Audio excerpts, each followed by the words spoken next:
Hello বিয়ার্স, আসসালামু আলাইকুম। আশা করি সকলেই ভালো আছো। আজকে দেখাবো মিরপুর যে আমি কী করলাম।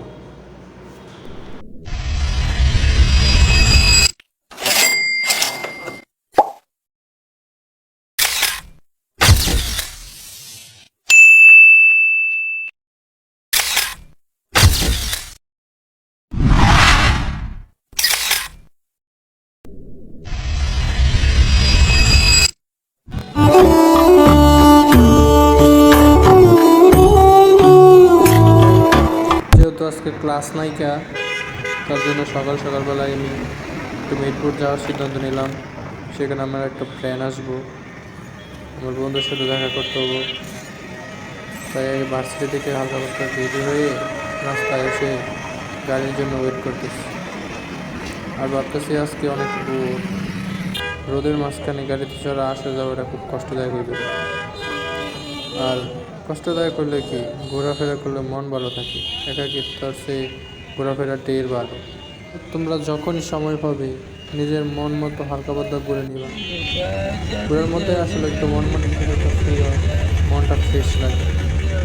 তারপর আমার গাড়ি ঘোড়া ছাড়লো। গাড়ির সাথে ঘোরা ছিল না, কিন্তু ঘোরার মতন একটা লোক নিঃশব্দে একাকিত্বভাবে দাঁড়িয়েছিল। তাকে একটু খেয়াল করলাম। হয়তো বা মনে অশান্তি, বইয়ের জ্বালাতন, তা না বলে কেউ এভাবে দাঁড়িয়ে থাকার কথা না। যাই হোক, রাস্তার ওপাশ দিয়ে আরেকজন পঙ্খিরাজের মতন তার 2 চাকা সাইকেলটা চালিয়ে নিয়ে গেল। আর ঢাকা শহরে যানজট থাকবে, এটা তো স্বাভাবিক। এটা অস্বাভাবিক কিছু না, যা একটা নিয়মিত চিত্র।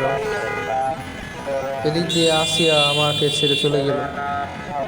আসিয়া বাস ছেড়ে চলে গেল। আবার আসিয়া দিয়ে মাশাআল্লাহ আরেকজন বিড়ির পেছনে টানাটানি শুরু করে দিয়েছে, যা আসলে বিড়ি টানার মধ্যে একটা সুখই আলাদা।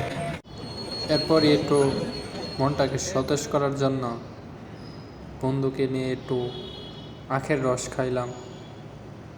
আখের রস খাইলে শরীরটা যেমন সতেজ সতেজ লাগে, তেমন মনটাও ফ্রেশ লাগে। শান্তি। তারপর আরও কিছুক্ষণ বসে থাকলাম। বসে বসে রাস্তার কতগুলো রিক্সা, সেগুলো গোনার চেষ্টা করলাম। অবশ্য এগুলো গোনা সম্ভবই না। এগুলো গোনা বাদ দিয়ে তারপর ভাবলাম আর একটু কিছু খাওয়া যাক। তারপর একটু ফুচকা টুচকা খাইলাম। ফুচকা টুচকা খাওয়ার পর এখন আর মনে হচ্ছে যে একটু বেশি সময় কাটায় ফেলতেছি, পরে দেয় আবার দুপুরে খাওয়া দাওয়া করা যাব না। তো চিন্তা ভাবনা করলাম যে এখন আসলে রুমে যাওয়া দরকার। ঘোরাঘুরি অনেক হয়েছে, ঘোরাঘুরির চেয়ে একটু খাওয়া দাওয়া বেশি হয়েছে।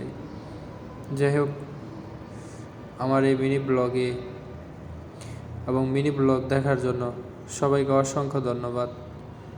আশা করি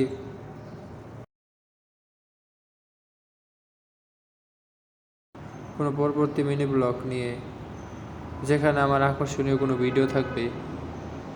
বাই বাই, টাটা।